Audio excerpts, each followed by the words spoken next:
Assalamualaikum warahmatullahi wabarakatuh.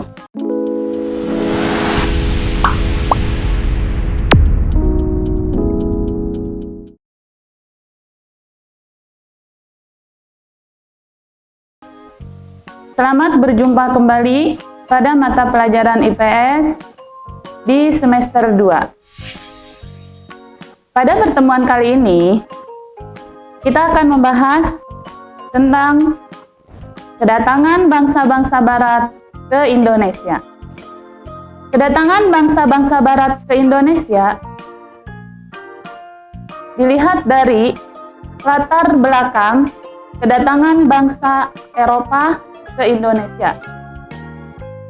Yang kedua, kedatangan bangsa Eropa ke Indonesia.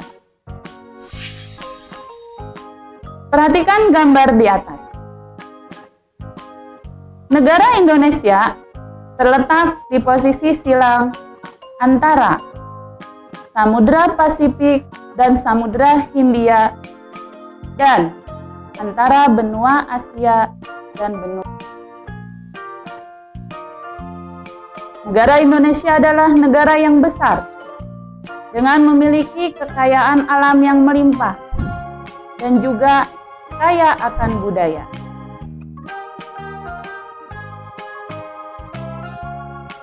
Latar belakang kedatangan bangsa Eropa ke Indonesia.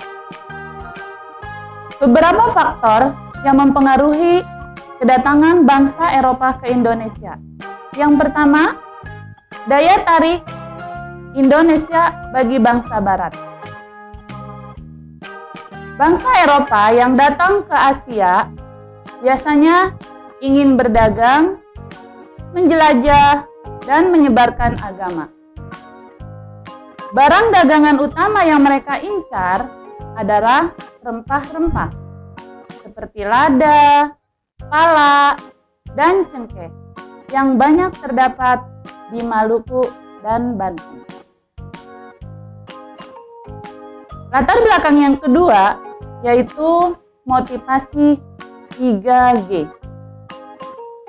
Apa itu 3G? 3G terdiri dari gold, glory, dan gospel. Pada masa imperialisme kuno, penguasaan daerah baru dimaksudkan untuk mendapatkan 3G, yaitu gold, emas, yang berarti kekayaan bangsa. G yang kedua yaitu glory atau kejayaan bangsa. Dan G yang ketiga adalah gospel atau penyebaran ajaran Injil. Yang terjadi sekitar tahun 1870-an sebelum terjadinya revolusi industri di Inggris. Kita lihat kedatangan bangsa-bangsa Eropa ke Indonesia. Yang pertama ada bangsa Portugis. Ekspedisi pertama mencari rute ke Indonesia dirintis oleh bangsa Portugis dan Spanyol. Yang mana orang Portugis pertama yang mencari jalan baru ke Indonesia adalah Bartolomeus Dias pada tahun 1487. Dan ia berhasil tiba di Tanjung Harapan Baik di Afrika Selatan, namun gagal mencapai Hindia. Pada tahun 1497, penjelajahan dilanjutkan oleh Vasco da Gama dan bertemu para pedagang Arab dan India di pelabuhan Malinda, Afrika Timur. Dan pada tahun 1498, Vasco da Gama berhasil tiba di Calicut, India. Kemudian pada tahun 1511, ekspedisi dilanjutkan oleh Alfonso yang berhasil menaklukkan Malaka. Kemudian pada tahun 1522, Alfonso menuju Maluku dan diterima baik oleh Raja Ternate. Baik, bangsa Eropa yang kedua yang datang ke Indonesia yaitu bangsa Spanyol. Pelopor bangsa Spanyol untuk mencari jalan langsung ke Indonesia adalah Christopher Columbus, yaitu orang Italia yang berlayar atas nama Kerajaan Spanyol. Pada tahun 1492, ia berhasil menemukan pulau yang diberi nama San Salvador. Pada tahun 1519, perjalanan dilanjutkan oleh Ferdinand Magellan yang melakukan perjalanan melalui Samudra Atlantik. Dan pada November 1521, Magellan berhasil sampai di Kepulauan Maluku. Kemudian bangsa Eropa yang ketiga yaitu bangsa Inggris. Kedatangan bangsa Inggris ke Indonesia dirintis oleh Francis Drake dan Thomas Cavendish. Pada tahun 1577, Drake berhasil singgah di Maluku, Sulawesi, dan Jawa. Tahun 1601 atau sekitar abad 17, Inggris berhasil mendirikan kongsi dagang di Indonesia yang diberi nama EIC atau East India Company yang memiliki kantor dagang di Banten, Aceh, Makassar, dan Maluku. Selanjutnya yaitu bangsa Belanda. Ekspedisi Belanda yang pertama berusaha mencapai Indonesia berlangsung pada tahun 1595, dipimpin oleh Cornelis de Houtman. Tiba di Indonesia, tepatnya di Banten, pada tahun 1596. Tahun 1957, de Houtman kembali ke negaranya dengan membawa lada dan disambut sebagai penemu jalan ke Indonesia. Ekspedisi selanjutnya dilakukan oleh Jacob Cornelisson pada tahun 1598 dan berhasil mencapai Kepulauan Maluku. Pada tahun 1602 dibentuklah kongsi dagang dengan nama VOC, Verenigd Oost-Indies Company, Persekutuan Dagang Hindia Timur.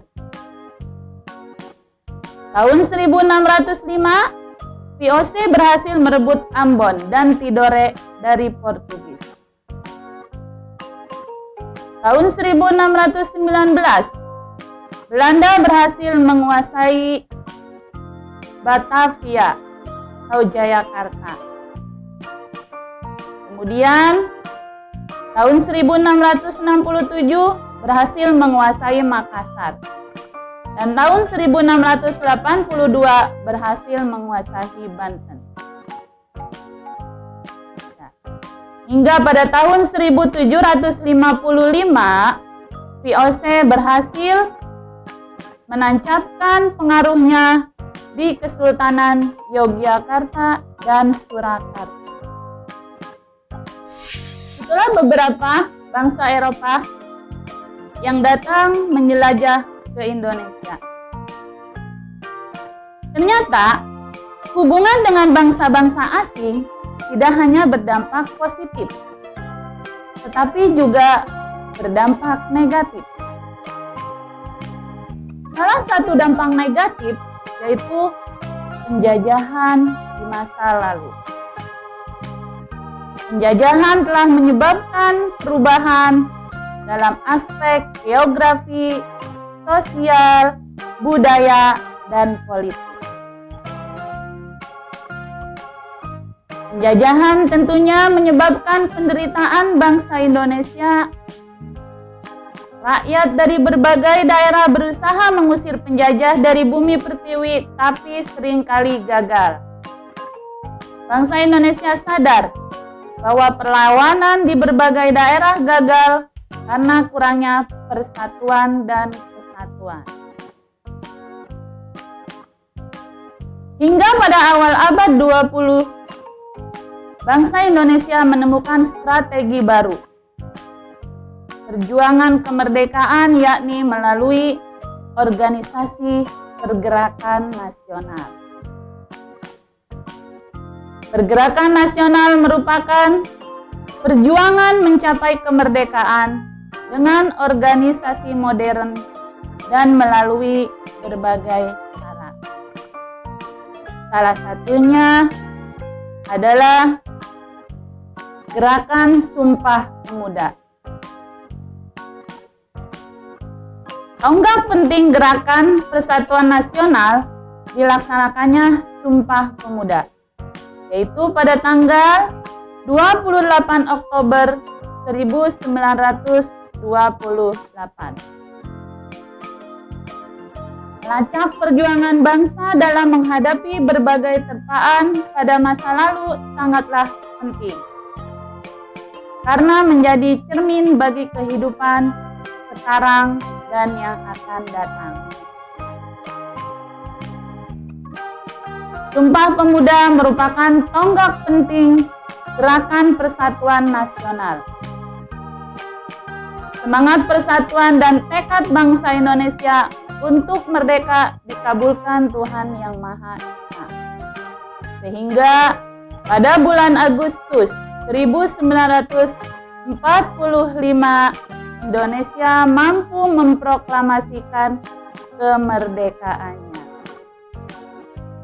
Ya, demikianlah untuk materi pertemuan kita pada hari ini. Semoga apa yang disampaikan bisa menjadi cerminan buat kalian dikala menghadapi kehidupan di masa sekarang. Kita akhiri pertemuan kali ini dengan mengucapkan hamdalah. Alhamdulillahirabbil alamin. Wassalamualaikum warahmatullahi wabarakatuh.